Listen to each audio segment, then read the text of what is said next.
Siguiente diapositiva. Siguiente. Porque hacerle clic de vuelta. Ahí está. Otro más. Ahí está.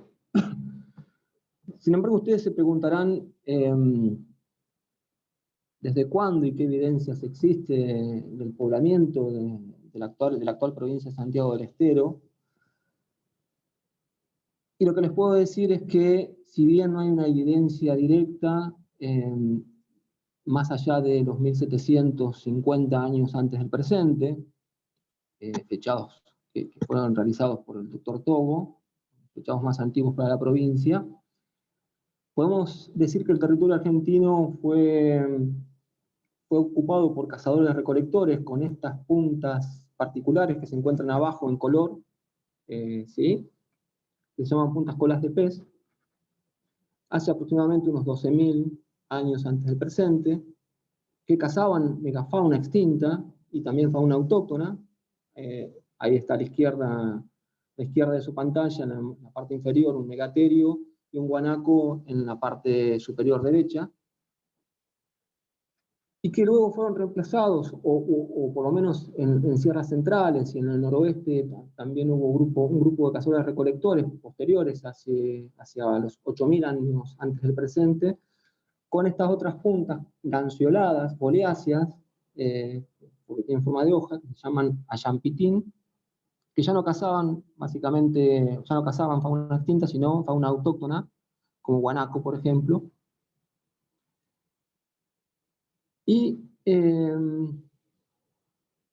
Pero lo que sí se ha encontrado en Santiago del Estero, por eso la pregunta es ¿desde cuándo hay una ocupación humana en Santiago del Estero?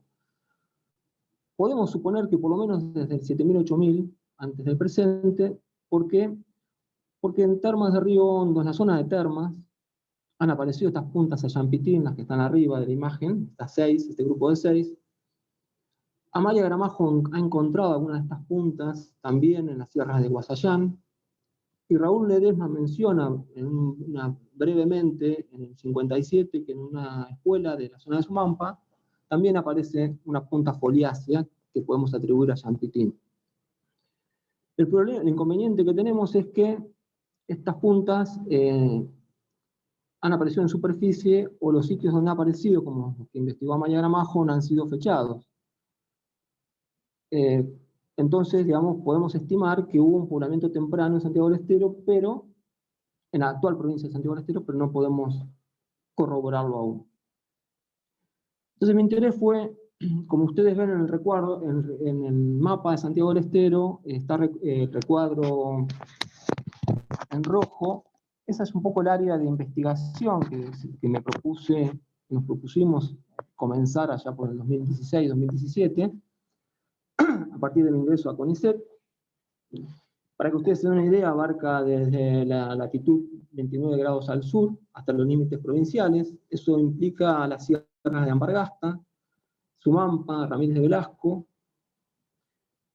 los bañados del Dulce, parte del río Salado, y los bañados que van a desembocar en la laguna de Mar Chiquita, y las salinas de Ambargasta. Siguiente.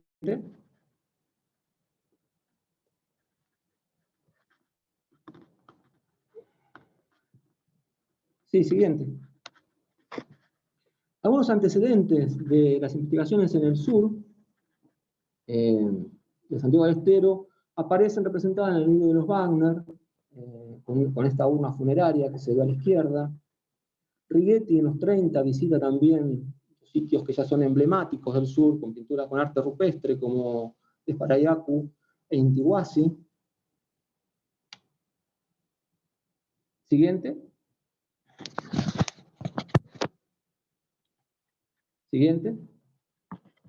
En el 42, en alguna de los porongos, o sea, es una serie de lagunas donde desemboca el río Dulce y el Utis, en el extremo sur, en los bañados. Aparicio encuentra un sitio donde encuentra cerámicas que no se condicen con las cerámicas típicas que se registran en la Mesopotamia de Santiago del Estero. Si ustedes ven, hay 3 conjuntos de cerámica que son distintas a las Mercedes, Sunchituyo y Averías.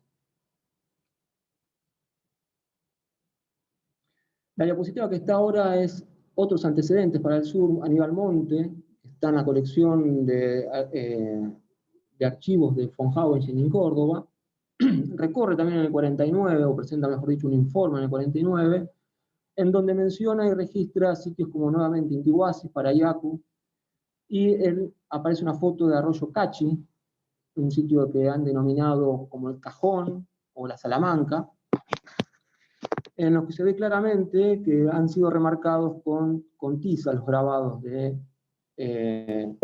las imágenes se ven en blanco, los motivos rupestres que se ven en blanco es porque han sido remarcados con tiza. Siguiente. Ledesma, en el 57, recorre nuevamente esta zona serrana de las sierras Ramírez de Blasco, como Parayacu, Piedra Pintada, o Campo de la Virgen y otros lugares. ¿Sí? De izquierda a derecha ven una tacana, bien el Campo de la Virgen, que también fue remarcado por Ledesma con tiza, aparentemente. Él lo confirma en un sitio emblemático como Parayacu, sobre una flecha.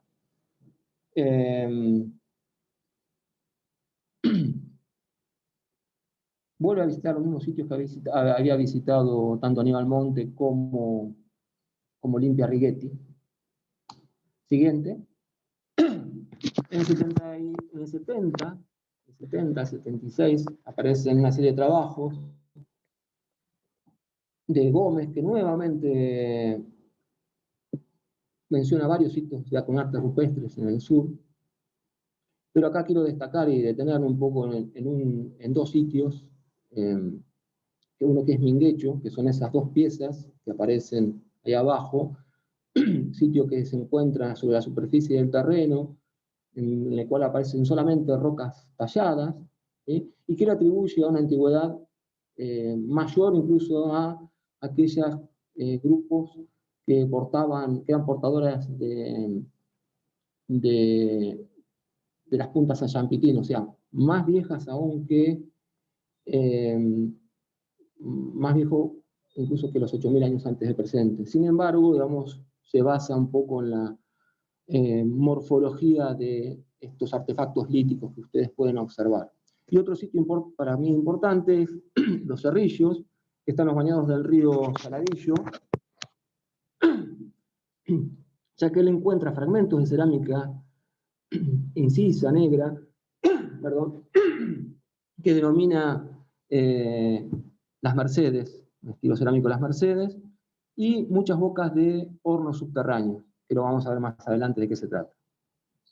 Por último, quería destacar y mencionar los trabajos de Amalia Gramajo de Martínez Moreno, que si bien trabajó desde fines de los 60 hasta comienzos aproximadamente de los 80, más o menos, en el 2005, su marido, Hugo Martínez Moreno, publica un libro en el cual menciona todos los trabajos realizados en el sur, sobre todo enfocado en la siguiente, por favor, en el arte rupestre de las sierras de Ambargasta, Sumampa y Ramírez de Velasco.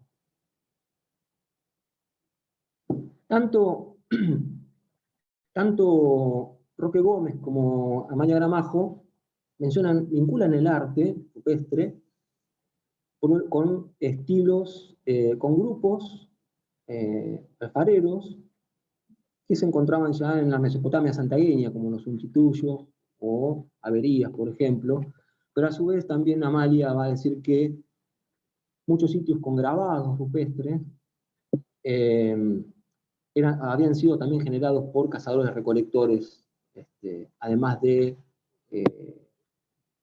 los otros sitios generados por grupos más vinculados a estilos cerámicos unchituyos o Mercedes.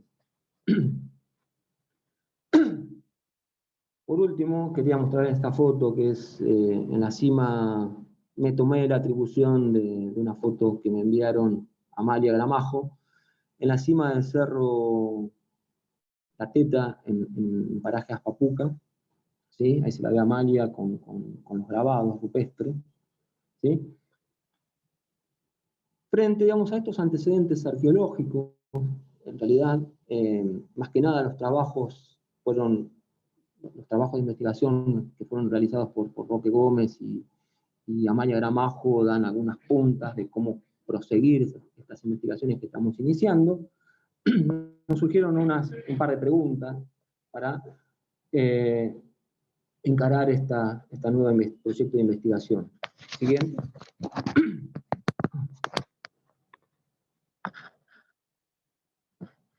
Por un lado, plantear qué semejanzas y qué diferencias existen en los registros arqueológicos de los distintos ambientes, a grandes rasgos las sierras y los humedales del sur de la actual provincia de Santiago del Estero, cómo eran los grupos humanos que habitaron esta área, fundamentalmente en relación con la subsistencia, o sea, cómo se alimentaban, la tecnología, cómo producían distintos elementos artefactuales, y cómo era su sistema de asentamiento, es decir, dónde se asentaban, y si en los lugares que elegían del paisaje asentarse lo hacía todo el grupo o parte de ese grupo humano. Otra pregunta era, ¿cómo el ambiente en sentido amplio, ¿sí? Acá no me limito a entenderlo como ambiente natural, ¿sí? Ambiente en sentido amplio, cómo el ambiente influyó en la movilidad de los diferentes grupos humanos, ¿sí? Es decir, con qué frecuencia se movían de un lugar a otro, si se movía todo el grupo a la vez, o parte del grupo elegía moverse hacia un sector determinado del paisaje a aprovisionarse de algún recurso, ¿sí? Y a través de qué mecanismos y con qué intensidad se relacionaron las poblaciones del sur de Santiago del Estero con otros grupos humanos que habitaron en otras áreas colindantes y más distantes. Una pregunta que no habíamos, que en lo particular no había pensado en su momento, era lo que se relacionaba con las comunidades locales actuales. Y entonces surgió, bueno, cómo es el vínculo de estas comunidades locales con su patrimonio arqueológico y qué rol poseen los arqueólogos y arqueólogas con esas comunidades en la actualidad. Frente a estas preguntas, en el inicio de este proyecto,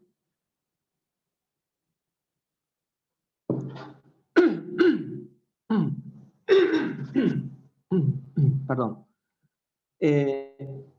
nos dispusimos a solicitar un área de investigación, de acuerdo a lo que requiere la Ley 25743, nacional, la Ley Nacional de Protección del Patrimonio Arqueológico y Paleontológico, y que su ente de aplicación provincial es la Subsecretaría de Cultura.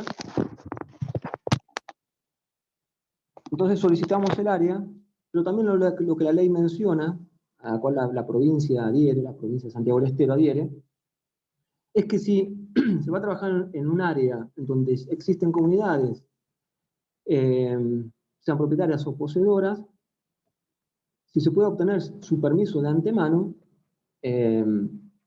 mejor. Entonces nosotros lo que hicimos, siguiente, diapositiva,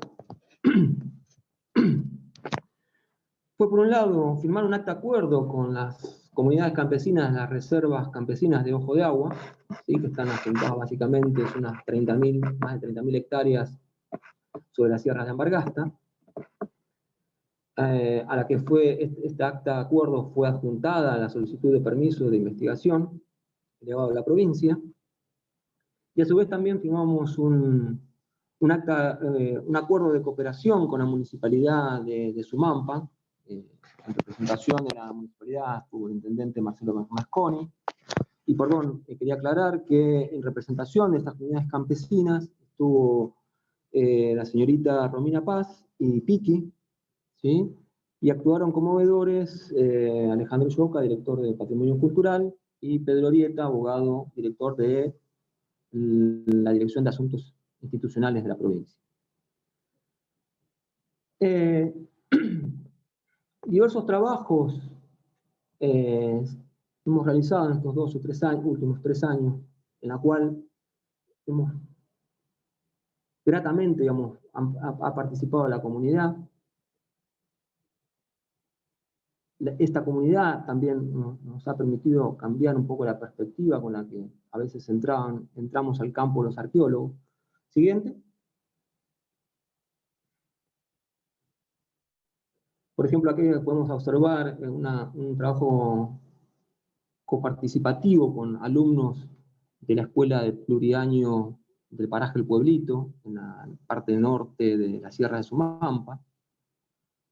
También generamos, siguiente, un grupo de amigos de la arqueología de Sumampa. Esta es la primera reunión que mantuvimos, ¿sí?, en la cual participaron aficionados a la arqueología, como una forma también de involucrarnos en sus intereses, pero también en expresar los intereses propios del proyecto. Siguiente. Siguiente. Aquí, perdón, anterior. Ahí. Esto fue un encuentro que se produjo el año pasado en las reservas campesinas de Ojo de Agua, en la cual vinieron alumnos, siguiente, alumnos de la licenciatura en antropología, ahí, en la cual, bueno, junto con Nino Leguizamón, residente de Aspapuca, les contamos un poco cómo las comunidades hacen el manejo de su patrimonio arqueológico, y por otro lado también les contamos un poco cómo se viene avanzando en la investigación arqueológica. Siguiente. Como parte también de este acuerdo, ha participado la arqueóloga Natalia Carden, relevando no solo sitios de las reservas campesinas, como se ve en la imagen superior izquierda, en la cual está relevando el sitio Cerro de la Teta, o Aspapuca, como lo denominó Amalia Gramajo. La doctora Gabriela Chaparro, que hizo un taller participativo con las comunidades campesinas y luego un diagnóstico de hacer un uso sustentable de su patrimonio arqueológico, básicamente. Y la imagen de la derecha nos invitaron a varios encuentros campesinos de los cuales participamos, porque están muy interesados también en el aporte técnico que podemos realizar como arqueólogos, pero no solo arqueólogos como profesionales, sino también antropólogos y de otras ramas disciplinares. Siguiente. Siguiente, ahí. Hacer todos los clics para que aparezcan todos. Bueno, un fruto un poco de los trabajos de estos últimos 3 años, hemos relevado, en ese sentido, todos los sitios o ya eran conocidos, por ejemplo, varios sitios de ellos ya habían sido visitados o investigados por Amalia Gramajo, Roque Gómez, Aníbal Montes, Raúl Ledesma. Lo dividimos acá en 5 zonas, por ahí ahora presentando un poco, mostrando los materiales que han ido apareciendo, y otros sitios que son nuevos, pero que han dado aviso siempre las comunidades locales, ¿sí? En ese sentido, demuestra un poco el interés por este patrimonio arqueológico y por estas materialidades, ¿no? Rápidamente vamos a pasar a mirar un poco los materiales.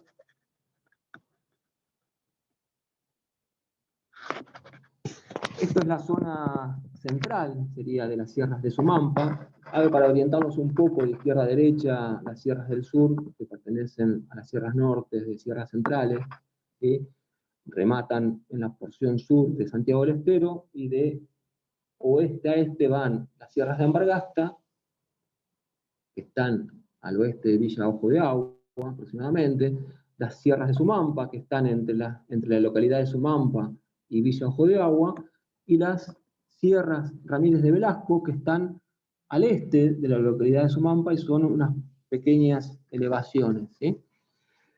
Acá lo que les muestro, lo que remarco es en el siguiente. Siguiente. Son 2 sitios emblemáticos, sitio Belgrano y Intihuasi, que están en la parte central de la Sierra de Sumampa. Siguiente. Siguiente. Bien. Intihuasi está a la izquierda, es este sitio en bloque, ¿sí? Que está horadado, o sea, está meteorizado, este gran bloque granítico, ¿sí? Meteorizado por... Siguiente. Ahí.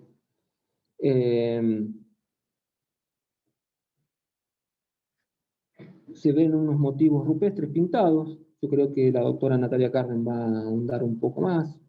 Y a la derecha se ve el sitio Belgrano, también con pinturas rupestres. Siguiente.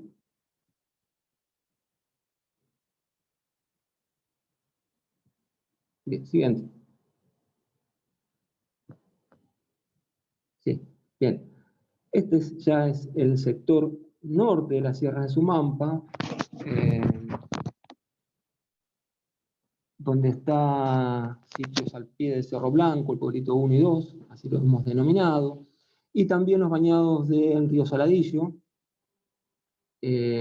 como Campo de los Huesos 1 y Maestra Rural. Siguiente. Siguiente.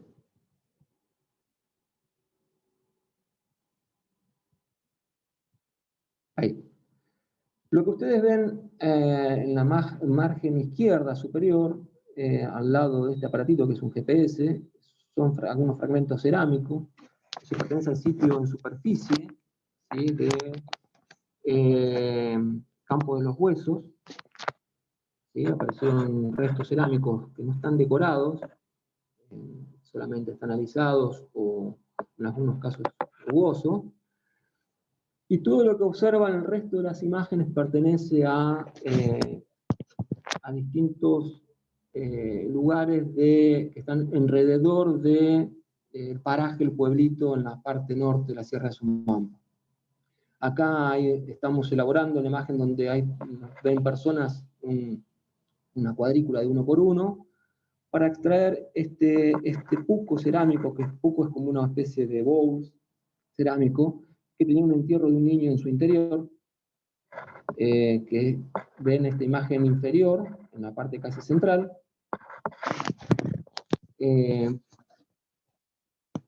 Los alumnos de esta escuela dieron aviso, primero a la Dirección de Cultura, de Turismo y Cultura de Sumampa, y ellos a mí, porque está en una pendiente este sitio, y la erosión, digamos, estaba meteorizando rápidamente los huesos que iban quedando expuestos. Una revisión provisoria de algunos materiales de este entierro humano, que está dentro de este pequeño puco, nos remite a un niño de una edad de entre 8 y 9 años de edad, que fue enterrado dentro de este recipiente cerámico.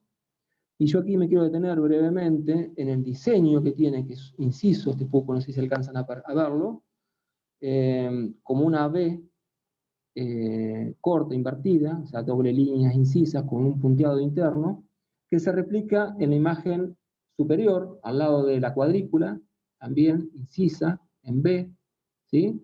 Con punteado interior. Estos son materiales que me mostraron los chicos que han sido recogidos a lo largo del tiempo en este paraje. También, a lo largo de una calle que une entre este lugar donde apareció el puco y la escuela, se hizo un recorrido sistemático recuperando materiales, y entre ellos apareció esta punta de lanza, podemos decir apedunculada, elaborada en calcedonia, que es un tipo de roca ígnea, y diversos materiales cerámicos y otros tipos de roca de calcedonia, como la que se muestra en la imagen de la izquierda. Siguiente. Siguiente. Ahí, siguiente. Otro sitio que relevamos fue el sitio El Fuerte, y estos son los materiales. Ustedes acá ven que son todos cerámicos y son todos... La particularidad que tiene este sitio es que aparecieron aproximadamente unas 37 bocas de hornos subterráneos, una estructura monticular y mucha cerámica, pero cerámica de este tipo que ustedes pueden ver en la imagen, que tiene improntas de cestería y de redes, ¿sí? La mayoría de la cerámica con diseño, con alguna diseño inciso, tiene este tipo de improntas, ¿sí? Lo que nos está indicando, digamos, el conocimiento que tenían de distintos tipos de técnicas cesteras y de redes. Acá también ven una cuenta hecha ¿cómo se llama? Una cuenta hecha sobre la caparazón de un molusco, de un gasterópodo, que puede ser el borus, este caracol de tierra que suele aparecer luego de las lluvias. Siguiente.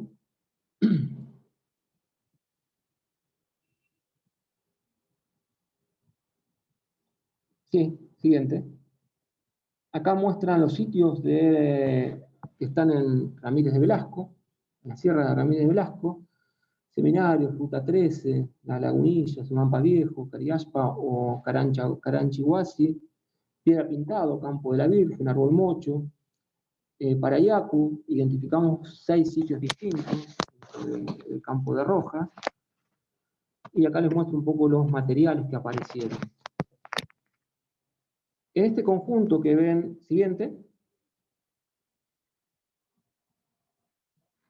este conjunto que ven en la imagen superior izquierda de su pantalla, ven 2 puntas de flecha, puede ser de proyectil, se dice técnicamente, elaboradas en calcedonia y en basalto, una bola de boleadora, un instrumento hecho en calcedonia, una pequeña, una diminuta hacha lítica, y fragmentos cerámicos que nuevamente tienen esto en común con lo que les mostré anteriormente en el sitio El Pueblito, los sitios del Pueblito, esta cerámica incisa en B, con un punteado interno, similar a la que había encontrado Aparicio en el 42 en la laguna de los Porongos.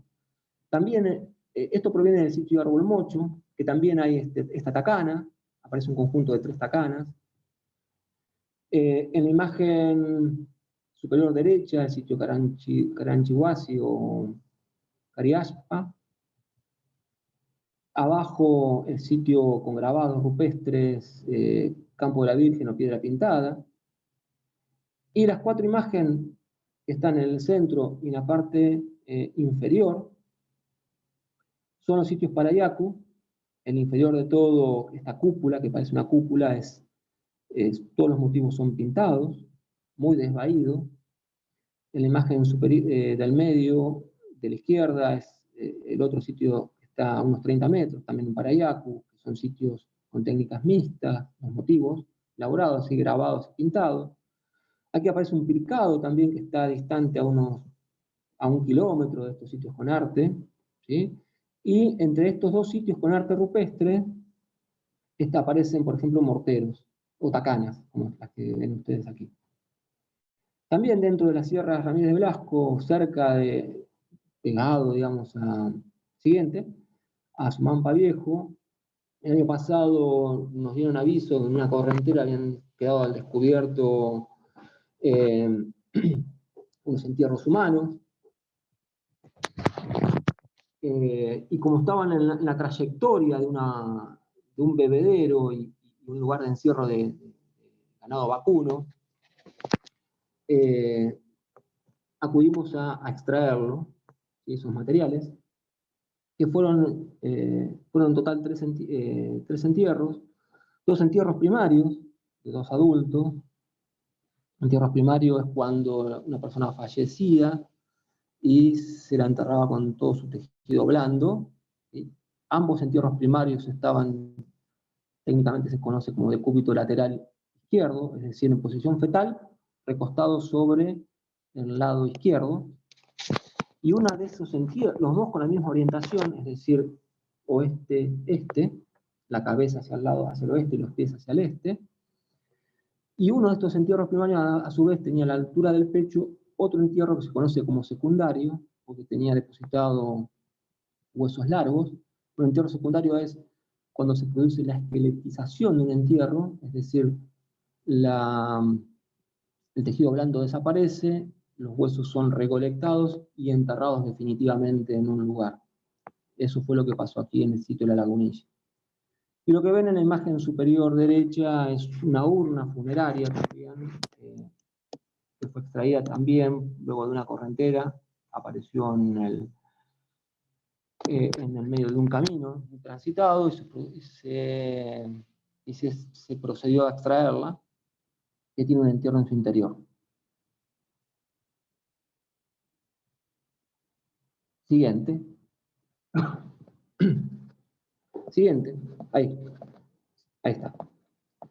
Este sitio lo denominamos Parayaku 1, creo que es el más conocido de Parayaku, en el cual hicimos una excavación en estratigrafía. Hacer una excavación nos permitía también empezar a contextuar este arte rupestre, ¿sí? Y de alguna manera también empezar a controlar qué materiales habían sido depositados por los distintos grupos que pudieron haber habitado o haber ocupado este sitio con arte rupestre. Lo que podemos decir es que, bueno, luego de haber excavado 3,5 metros superficie, ¿no? 3 cuadrículas y media sería, acá lo ven en la planimetría, aparecieron distintos materiales, no muchos, y eso por ahí requiere una aclaración. Apareció cerámica, como la que ven aquí, que en el borde, en el labio del borde de la cerámica está incisa, que no es muy frecuente que aparezca ese tipo de cerámica. Cerámica, que este fragmento, el siguiente, que tiene unas perforaciones que probablemente hayan sido para sostenerla a la vasija cuando estaba entera. Una cuenta de collar elaborada sobre también una caparazón de un molusco, y un instrumento elaborado en cuarcita, en una roca que se llama cuarcita. Producto también de estas excavaciones, se obtuvieron distintos restos, carbones, por ejemplo, que gracias a los estudios de una antropóloga es aquellos que estudian los restos de carbones o macro restos vegetales, pudo determinar que lo que había sido quemado por estas poblaciones que frecuentaban este sitio, este gran sitio con arte, había sido quemado, bueno, un poco representa la vegetación arbórea, básicamente, que está presente hoy en día en la zona de las sierras, como algarrobo negro, pinal, quebracho blanco, cebil, tusca, brea y romerillo. Y también se hizo un estudio de diatomeas. Las diatomeas son unas algas unicelulares que tienen una pared celular de sílice. Entonces lo que queda son esos sílices, esos caparazones que son muy duros, y lo que indican siempre es la presencia de agua. Ahora, todas estas diatomeas tienen distintos requerimientos ecológicos, es decir, algunas son más de aguas con un poco más de correntada, otras con aguas más estancas, aguas más salobres, aguas más dulces, agua con una mayor temperatura o menor temperatura, es decir, estas diatomeas son indicadores de cómo era el ambiente local, ahí, puntualmente, ahí en el sitio. Y lo que nos indica es que en el sitio hubo presencia de agua, poca presencia de agua, pero agua, antes de la ocupación humana, ¿sí? Y por último les quería mostrar, porque el sitio tiene su dificultad, porque ha sucedido dos cosas. Por un lado, cuando llegamos encontramos cerca, digamos, de este sitio, de este bloque, una pila de tierra en la cual había materiales arqueológicos en superficie, es decir, que parte del interior de este sitio había sido removido. Y a su vez, cuando excavamos, nos encontramos, ven en la imagen inferior derecha, donde dice perfil NE, bien. Ese círculo elíptico que ven ahí abajo perteneció a una cueva de Vizcacha. Lo que hace la Vizcacha lo que hizo la Vizcacha, entre otros procesos naturales, fue que alteró la distribución vertical de los materiales que habían sido depositados en algún momento. Es algo para tener en cuenta cuando realizamos asociaciones entre materiales para ver cómo era el sistema de vida de estas personas. Siguiente. Este es el otro sitio con arte rupestre, que está a unos 30 metros, Parayaku 2 lo denominamos, y rápidamente, nuevamente apareció una cuenta de collar. Este sitio no tiene aparentemente los inconvenientes que tiene el otro, ¿sí? Como presencia de raíces o cuevas de animales. Apareció también un fragmento de cuero que está repujado y que recuerda un tanto a la cerámica también de sierras centrales. Siguiente, que no están viendo ahí. Otro más. Y apareció esta piedra discoidal, ¿sí? Que está elaborada. Existió la intención de que sea circular, y tiene un espesor de unos 3 o 4 milímetros. Esta piedra es llamativa porque se desconoce un poco la función. La única referencia que encontré está asociada, digamos, todo este material de Pareiaculos aparece relacionado a fragmentos cerámicos, o sea, es tardío, como mucho por ahí tiene 2000 años antes del presente, quizá un poco más, hasta que no fechemos no vamos a saber, pero digo, estas piedras discoidales en otros sitios, por ejemplo, de Patagonia, del Uruguay, de provincia de Buenos Aires, han estado asociados a sitios muy tempranos, del 10.000, 12.000 años, ¿sí? Y relacionados a sitios de cacerías, por decirlo así. La única referencia local que encontré fue que Amalia Gramajo encuentra una piedra discoidal como esta en un sitio de Higuerilla, en la Sierra de Guasayán, asociada a estas puntas Ayampitín que les conté al principio, puntas que habrían sido utilizadas por cazadores también muy tempranos, del 7.000, 8.000 años antes del presente, aunque desconocemos si tienen o no esa antigüedad, porque no ha sido fechado ese sitio tampoco. Pero bueno, lo llamativo es que esta piedra discoidal apareció en un sitio con presencia de cerámica. La función todavía no la tengo claro, no la tenemos claro para a qué puede haber sido utilizada. Por último, siguiente. Se registraron los sitios en las reservas campesinas, distintos sitios. Siguiente, ahí ven Salavina. Bien, siguiente. Ahí. Estos materiales, por ejemplo, cerámicos, la particularidad que tienen los materiales cerámicos hasta ahora que hemos registrado en las sierras de Ambargasta, en esos 6, 7 u 8 sitios, es que son lisos, un ordinario simple en los términos de Ana María Lorandi, un ordinario rugoso en todo caso, pero no hemos registrado hasta por el momento, yo no lo he visto, porque no existan con algún diseño en particular. Estos materiales cerámicos, estos fragmentos que ustedes ven aquí arriba, aparecieron en cercanías al arroyo del Cajón. Estas circunferencias que ustedes ven en el extremo inferior izquierdo y en el extremo superior derecho, son bocas de hornos subterráneos que aparecen en el paraje Salavina, en la Sierra de Ambargasta. Nosotros en ese momento cuando fuimos registramos 33 de estas bocas de hornos subterráneos. Han registrado hasta 80 en un sector que no tiene más de 100 metros por 100 metros. Algunos análisis han dicho que estos hornos eran para la cocción de alimento. También Ana María Lorandi ha registrado algún entierro en su interior. Lo que ustedes ven en la parte inferior derecha son 5 tacanas que las registramos, que nos llevaron en realidad los pobladores locales ahí en paraje Papuca, en un total, en un área también de unos 10 por 30 metros hay unas 20 de estas tacanas. La función que le podemos atribuir por el momento ha sido la de procesar algo, puede ser alimento, pero lo que estamos por ahí seguro es que aquí al aparecer una concentración de tacanas permitía por lo menos que estuvieran activos varios procesadores a la vez, o sea, es decir, varias personas procesando alimentos y el alimento lo que procesaban. En cambio, en muchos sitios han aparecido 2 o 3 tacanas, lo cual quiere decir que no comulgaban tanta gente como en este sector del paisaje de Aspapuca, en la cual hay unas 20, ya les digo, en un área muy reducida.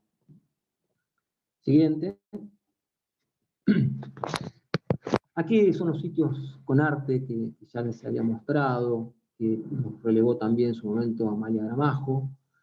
el sitio del Cajón o Salamanca, el de la izquierda, la parte superior, el de la derecha es el Cerro La Teta o Aspapuca, como lo mencionó Amalia, y la imagen inferior es la excavación de uno de estos hornos subterráneos que realizamos el año pasado en el paraje Aspapuca.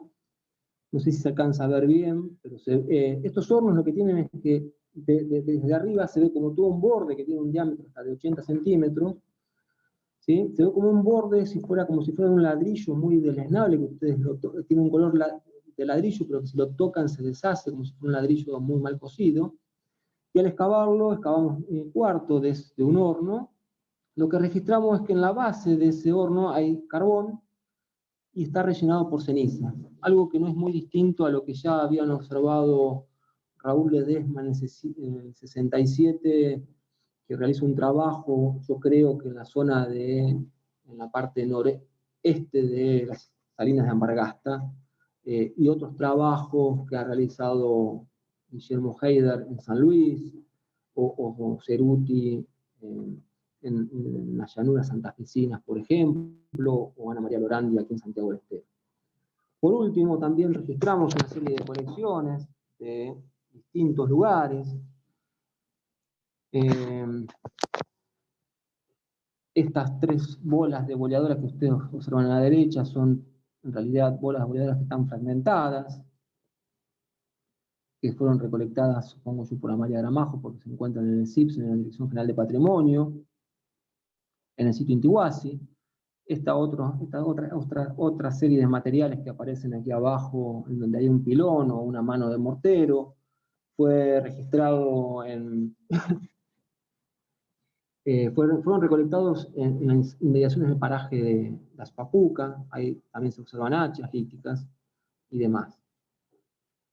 Pero entonces, estos hornos que son registrados, digamos, han sido registrados en grandes cantidades, por ejemplo, como les dije, en Salavina, en Amargasta, pero también en Sitio El Fuerte, en los bañados del Río Dulce, unos 37, pero también en el paraje El Cajón, en Armolmocho, en el paraje El Pueblito, o sea que es de una amplia distribución en el sector sur. ¿Para qué fueron utilizados? Como bien les dije, algunos estudios dicen que fueron utilizados para la cocción. Antonio Serrano en el 45 toma esta imagen de un trabajo etnográfico hecho en el Chaco, que dice que algunos grupos aborígenes del Gran Chaco los utilizaban a estos pozos, prendían fuego en su parte inferior, armaban como una parrilla de palo y lo utilizaban para secar frutos, para secar los frutos. Luego las tacanas y estos pilones, ¿sí? Que están en relación unos con otros aparentemente. Por el momento mucho no podemos asegurar, lo único que podemos decir es que, como les mencionaba previamente, en sitios como, por ejemplo, del paraje Aspapuca, la cantidad de tacanas que hay sobre estos planchones habría permitido que estuvieran procesando al mismo tiempo varias personas, lo que a uno lo lleva a suponer que permitía la reunión de varios grupos, ¿sí? En cambio, en otros sectores del paisaje hay 2 o 3 de estas tacanas, lo cual permitía el procesamiento de 2 o 3 personas a la vez. Luego esta cerámica, este fragmento cerámico que es recurrente también en ciertos sectores o sitios, como Amaya menciona que en Intihuasi aparece este tipo de cerámica, en el Pueblito, aparece también en Arbolmocho, es decir, en Ramírez de Velasco, en la Sierra Ramírez de Velasco, es decir, en la Sierra de Sumampa, en la Ramírez de Velasco, aparece este tipo de cerámica incisa, que es parecida, fíjense esta imagen inferior, estos dibujos, siguiente, perdón. Siguiente. Ahí. Esta cerámica, esta que ven como una V, incisa, con punteados en su interior. Es similar a una cerámica que aparece en las sierras centrales argentinas. Sierras centrales es todas las sierras que abarcan San Luis, la actual provincia de San Luis, Córdoba y la parte justamente sur de Santiago del Estero. También en Serrano, y esto si me permití yo hacerlo, es estas estatuillas de arcilla que aparecen en las sierras centrales. Él menciona que estas estatuillas humanas hechas en arcillas, estas figuras en B, habrían sido las camisas de estos antiguos pobladores, ¿sí? Que tenían estos diseños en B. Yo lo vi replicado en estos fragmentos cerámicos vistos en aquí en Santiago en el sur de Santiago del Estero. Siguiente. Acá quería detenerme. Acá ustedes ven en este mapa que hay un círculo elíptico que está mostrando el sitio Intihuasi. Esta es la ubicación del sitio Intihuasi. ¿Se acuerdan de esa especie de cueva, de bloque, ¿sí? Con arte rupestre? Bueno, el geólogo Juan Crustazzo también lo visitó en algún momento y dijo que en la cima del cerro, que está por detrás de este sitio, él encontró un filón de esta materia prima, que es calcedonia. Y la calcedonia, instrumentos de calcedonia fueron encontrados, estas flechas que ustedes ven, en las zonas del pueblito, el sitio El Fuerte, Árbol Mocho, entre otros. Lo que quería mostrarle con este mapa es que por lo menos se distribuyen los grupos, tenían por lo menos una suposición hasta por el momento hipotética, es que habrían circulado por lo menos en estos sentidos, ¿no? Desde Intihuasi hacia estos sectores norte de la Sierra Sumampa y hacia el este. ¿Por qué? Porque en el sector de la Sierra de Antofagasta, por el momento no he registrado este tipo de materiales, no quiere decir que no los haya. Y los pocos instrumentos que he registrado son de otra materia prima, pero bueno, hay que seguir las investigaciones. Siguiente. Pero digamos, ¿cómo trabaja la arqueología? Acá rápidamente, ¿cómo encuentra sus explicaciones? Siguiente. Lo hace a través de la analogía, es decir, una bola boleadora usó para cazar, una punta de arpón se usó para pescar, una vasija para cocinar, básicamente. ¿Y en qué se basa esa suposición? En el registro, por ejemplo, de fuentes históricas, etnohistóricas, etnográficas, que desde la arqueología lo que se hace es, bueno, si por ejemplo este grupo hace 150 años atrás cazaba con estas bolas similares a las que aparecen en los sitios arqueológicos de hace 5.000 años, las deben haber usado para lo mismo.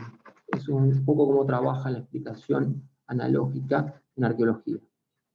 Y las fuentes de analogía son la arqueología experimental, es decir, replicar esos instrumentos, por ejemplo, y ver qué desechos va generando. Siguiente.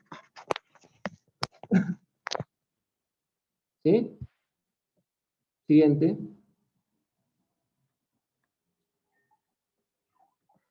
Siguiente. Sí. Esa por un lado es la fuente de analogía de la arqueología. Siguiente.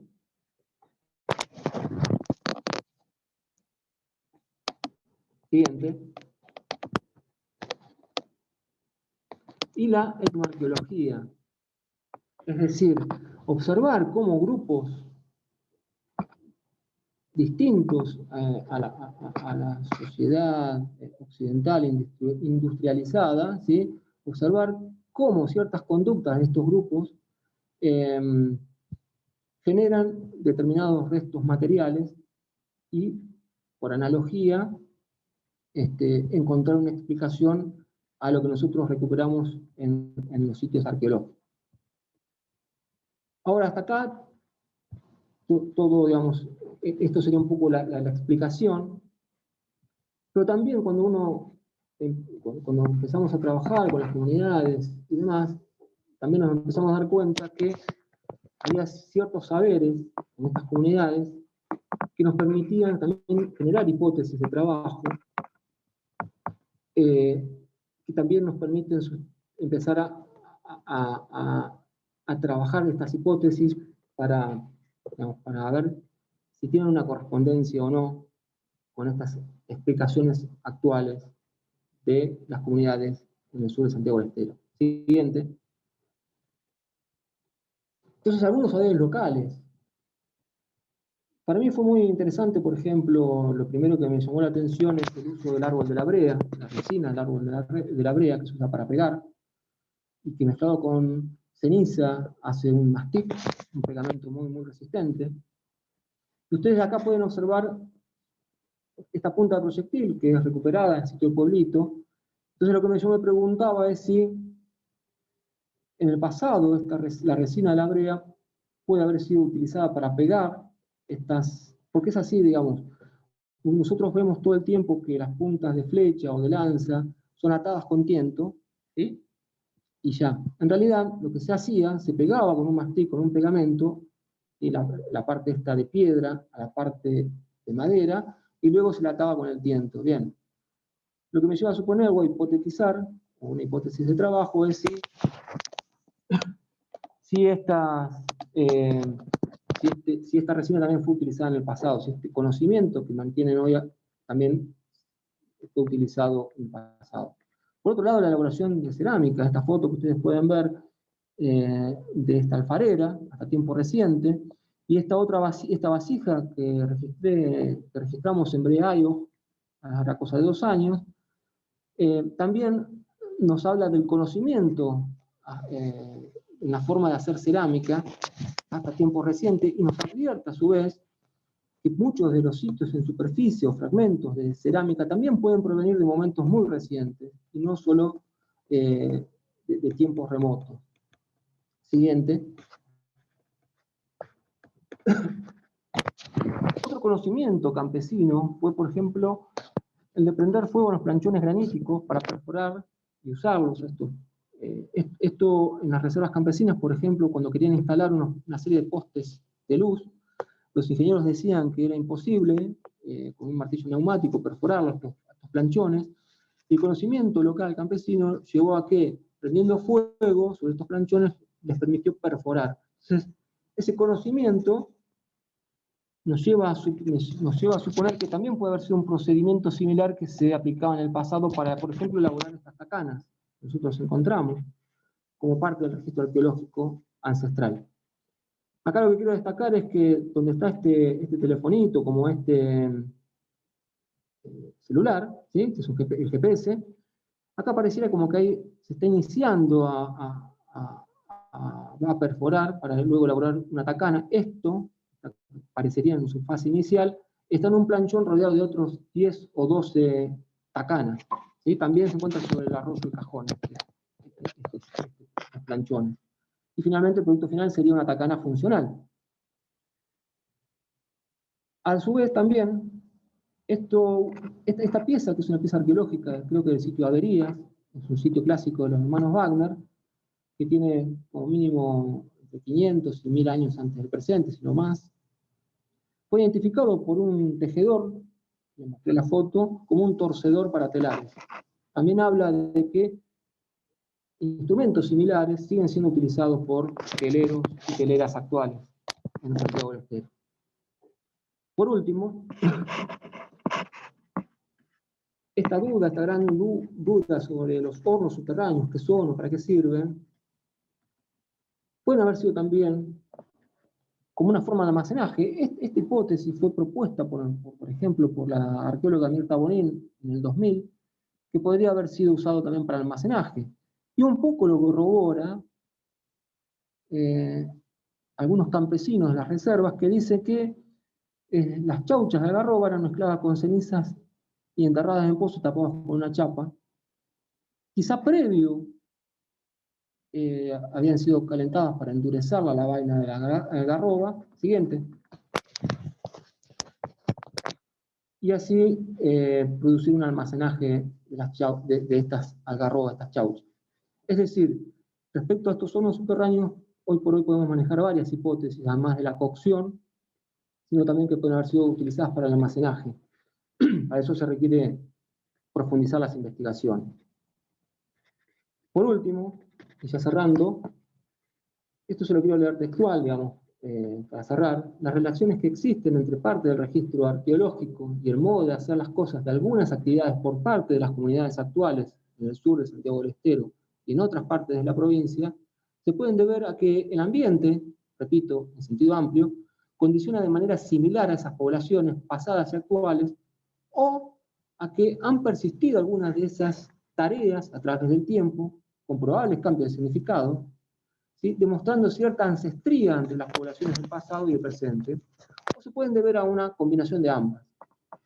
Pero sin duda lo que se requiere es de más investigación arqueológica. De lo que sí estamos seguros es que si desaparecen esos saberes, así como el monte, el ambiente, se pierden esas particularidades de las comunidades del sur de Santiago del Estero. Eso, y la última imagen de agradecimientos. No sé si quedó más o menos claro, un breve recorrido, se puede profundizar mucho más. Esto es todo, gracias. Doctor, le vamos a pedir ahora que me estamos proyectando, si usted podría por favor activar su cámara, porque hay algunos comentarios que tengo para leerles. Seguramente si alguien tiene que hacer alguna pregunta, lo puede hacer en el chat, ¿sí? A ver.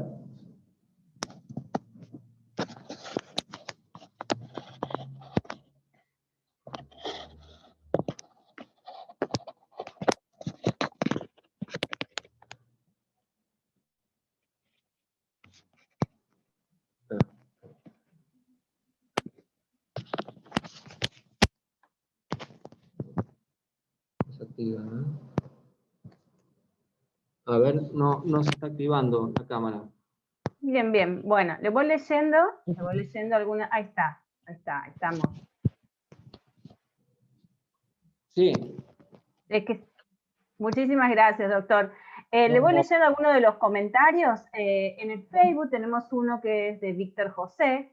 Dice, ¿por qué en la zona de Villa Matará, en las excavaciones hechas por los alumnos, encontramos restos de vasijas como cerámicas? Otras tipo barroco y otras las conocidas de colores de distintos tonos de marrón. Sí, yo lo que primero diría es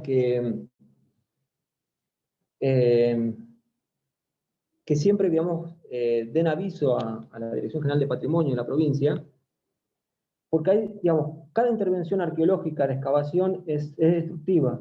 O sea, el patrimonio arqueológico es un recurso que no se renueva. Es decir, una vez que se excava, se destruye la posibilidad de volver a una situación original. Entonces, primero yo diría que convoquen a algún arqueólogo o se pongan en contacto con la Dirección General de Patrimonio Cultural, ¿sí? Siempre es interesante, digamos, que las comunidades locales participen. Desconozco porque tampoco creo que está por fuera de mi área de investigación, pero digamos, lo que sucede es que justamente el trabajo arqueológico lo que permite es diferenciar distintas unidades o distintos estratos donde van apareciendo distintos tipos cerámicos y hacer un análisis para ver si aparecen mezclados, por qué aparecen mezclados, ¿está bien? Pero yo lo que le recomiendo es que le dé intervención a la Dirección General de Patrimonio, en principio. No quiere decir necesariamente que convivieron dos poblaciones distintas al mismo tiempo, sino que puede haber generado, digamos, muchas veces cuando uno recupera material de manera sistemática, lo que está haciendo es, al cavar, es mezclar, voluntariamente casi, mezclar distintas ocupaciones, ¿sí? Las más antiguas van a estar que estuvieron más abajo, con las más recientes que estuvieron más arriba. Y después cuando mira el material, ¿sí?, el material cerámico, como dice el profesor, se pregunta, pero ¿por qué aparece cerámica que es española, cerámica que es indígena? y otros niveles, y otro tipo de materiales como vidrio, por ejemplo. Bueno, lo que sucedió es que el problema estuvo por ahí en el procedimiento de excavación. Por eso yo insisto sobre esto. Lo interesante es convocar a la Dirección General de Patrimonio, convocar a algún arqueólogo, y que la comunidad se involucre y que vea también y participe en lo posible de cómo se trabaja en la arqueología. Para que se den una idea, un sitio, a veces, este sitio que les mostré, esta excavación en Parayacu, 3,5 metros, nos llevó 12 días de excavación. ¿Sí? O sea que es bastante, a veces, meticuloso la excavación. Sí, ¿alguna otra pregunta? Tenemos aquí José Navarro que nos dice esas preguntas se responderían, creo de mi parte, si la provincia recupera de colecciones privadas toda la cerámica que se llevaron desde nuestra provincia. Creo que se hace referencia a las preguntas que usted puso, doctor, al principio. Sí, sí. Sí, en parte sí y en parte no. Yo tenía una foto, por ejemplo, de cómo se excavaba a principios del siglo XX, y por ejemplo, esas diatomeas que yo les mostraba, sabemos que hubo agua en ese sitio antes de la ocupación humana, precisamente por la forma de excavación. Quizá no nos hubiéramos enterado nunca si la forma de recuperación hubiera sido otra. Igual que los carbones, se pudieron determinar la utilización de esos recursos vegetales por la forma en que se recuperaron esos materiales. Y sí, de la provincia se ha llevado mucho, sí, sin duda. Hay colecciones no solo en Argentina, sino también fuera de la Argentina. ¿Sí? Lautaro Borgi nos dice, ¿qué relaciones han tejido estas comunidades con las comunidades de Córdoba, del sur y del norte? En principio, digamos, a ver, hay una similitud estilística en la cerámica.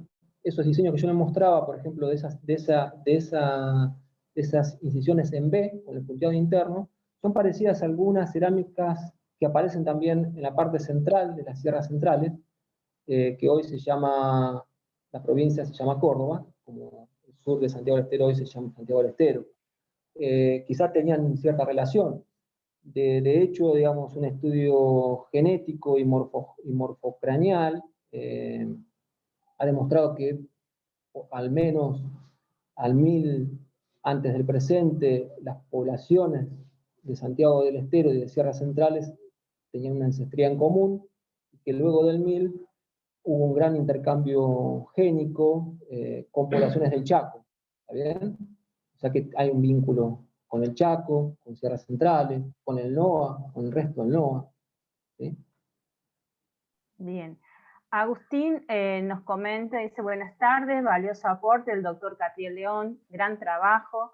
¿Qué horizonte ve Catriel del campo de la arqueología en Santiago del Estero? ¿Es correcto hablar de una arqueología santiagueña?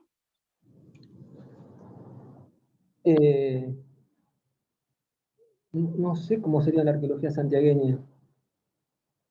No sé. No, por ejemplo, como arqueólogo a veces no se habla de arqueología cordobesa o arqueología bonaerense o arqueología jujeña. Sobre todo por una cuestión, digo, y que me parece que es bastante interesante en este sentido. Lo que demuestran los estudios arqueológicos, como actuales, también de trabajo con las comunidades, es las particularidades identitarias que hay y que existieron en Santiago del Estero. ¿Sí? Es decir, un campesino de la Sierra de Ambargasta, si bien su condición es de campesino similar a la campesino, por ejemplo, de Figueroa, pero son campesinos porque sus condiciones son campesinos, pero a la vez también tienen sus particularidades, ¿saben? Que los diferencian, que son distintos también a otros campesinos de otras zonas.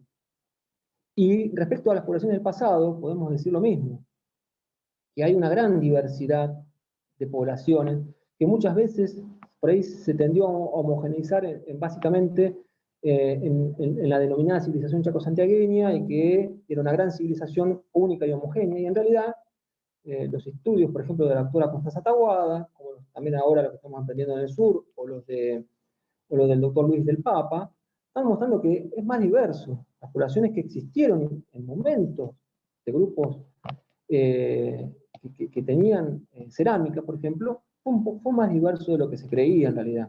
¿Está bien? No sé si responde un poco la pregunta.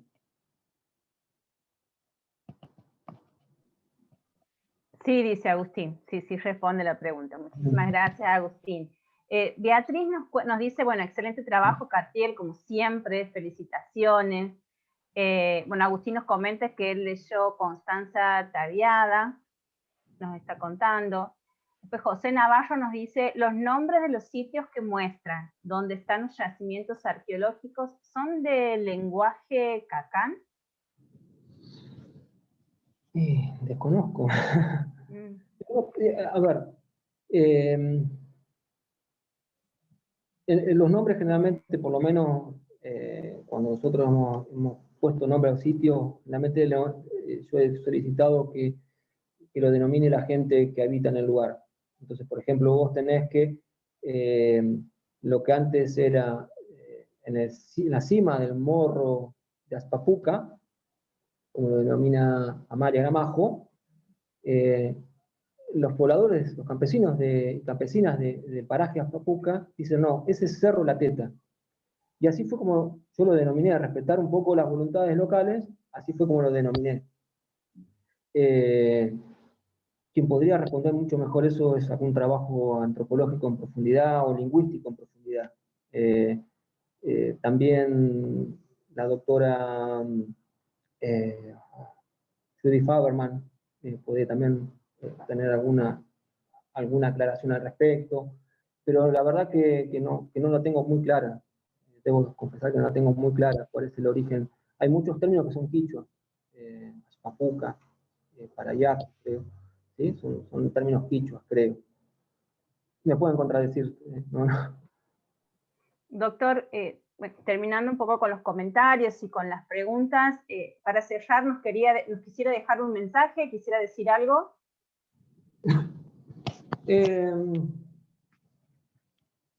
A ver, lo había pensado. Básicamente, digamos que la arqueología no solo genera anécdotas, ¿sí? Eso quería decir. La arqueología no es inocua, o sea, no genera un discurso sobre poblaciones del pasado en el presente, pero lo que está haciendo todo el tiempo, además de por ahí recuperar algunos saberes ancestrales, pero también está a veces legitimando o criticando situaciones actuales, y sobre todo cuando uno le da profundidad histórica. O sea, cuando mayor profundidad histórica tiene, o nos referimos a poblaciones que existieron atrás en el tiempo, pareciera que le da mucho más peso a las situaciones actuales. ¿Qué quiero decir con esto? Que el discurso que generamos los arqueólogos no es tampoco inocuo, ¿está bien? Tiene un impacto sobre las comunidades locales. Un ejemplo cortito que quiero dar, por ejemplo, cuando desde la arqueología se habla de cazadores recolectores, y se menciona, por ejemplo, que el cazador es el hombre, y la que recolecta es la mujer, díganme si eso no tiene un impacto sobre las situaciones actuales, en la cual un sector provee, un género provee, y el otro recolecta, por ejemplo.